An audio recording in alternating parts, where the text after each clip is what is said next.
Hello दोस्तों, मैं प्रियंका स्वागत करती हूँ आपका अपने परिवार टीचर सक्सेस चैनल में। आई होप आप सभी लोग बहुत बढ़िया होंगे, पॉजिटिविटी से भरे हुए होंगे। तो जैसा कि आप लोग थंबनेल में देख रहे हैं कि आज हम लोग बात करेंगे सी-टेट 14 और 15 दिसंबर के जो एग्ज़ाम है आपका 24 में, उसके बारे में।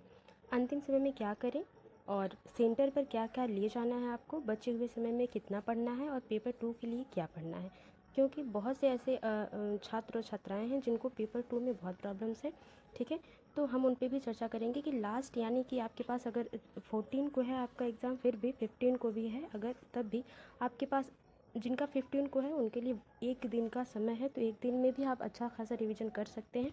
तो चलिए उन टॉपिक्स पे हम बात करते हैं और देखते हैं क्या क्या हम पहले तो हम बात कर लेते हैं क्या क्या सेंटर पे ले जाना है। तो जैसे कि आप जो एडमिट कार्ड आप निकलवाएंगे वो आपको ले जाना है। आपका एक फ़ोटो ज़रूर रख लीजिएगा, ये बहुत नेसेसरी नहीं है लेकिन कुछ सेंटर्स पे मांग लेते हैं सब।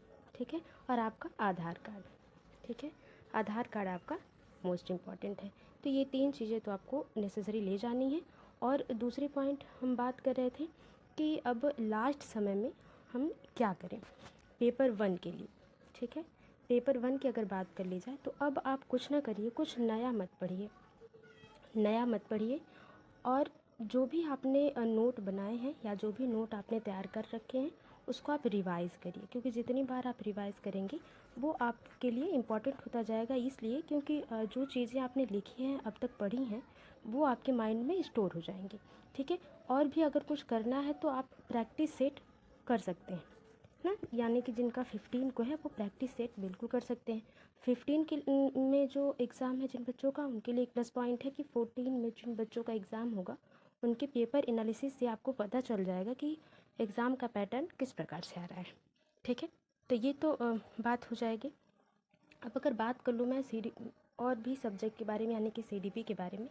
CDP में जो आप कोहल वर्ग है, पियाजे, जो भी इंपॉर्टेंट है टॉपिक उनको आप एक बार जो भी नोट किए हैं उसको एक बार रिवाइज़ कर लीजिएगा सभी सब्जेक्ट में। पेपर 1 में कुछ ज़्यादा टफ है नहीं। अब पेपर 2 में बात करते हैं कि क्या हम पढ़ें और क्या न पढ़ें।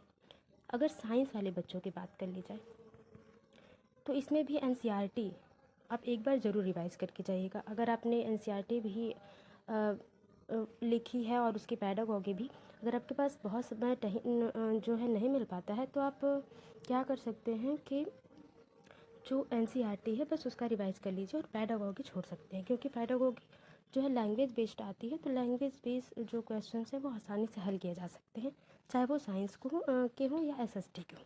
देखिए, जब SST की बात आती है सामाजिक विज्ञान की, यहाँ पे भी आप वही फॉलो करिए जो उसके सिलेबस में दिया हुआ है NCERT के बेस पर।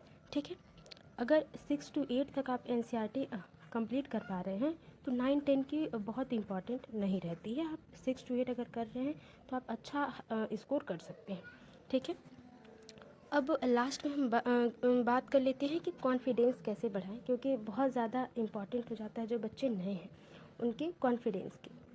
तो सबसे पहली बात तो आप अपने पर विश्वास रखिए कि आपने जितना पढ़ा है सही पढ़ा है और सबसे बढ़िया पढ़ा है, और आप इतनी बार रिवाइज कर चुके हैं कि अगर क्वेश्चन आते हैं तो हम उसको सॉल्व कर पाएंगे। अब देखिए, बुकलेट जब आपको मिलती है, एक इम्पॉर्टेंट जो मैंने मेंशन नहीं किया था, जो बुकलेट आपको मिलेगी उसको कैसे फिल इन करना है।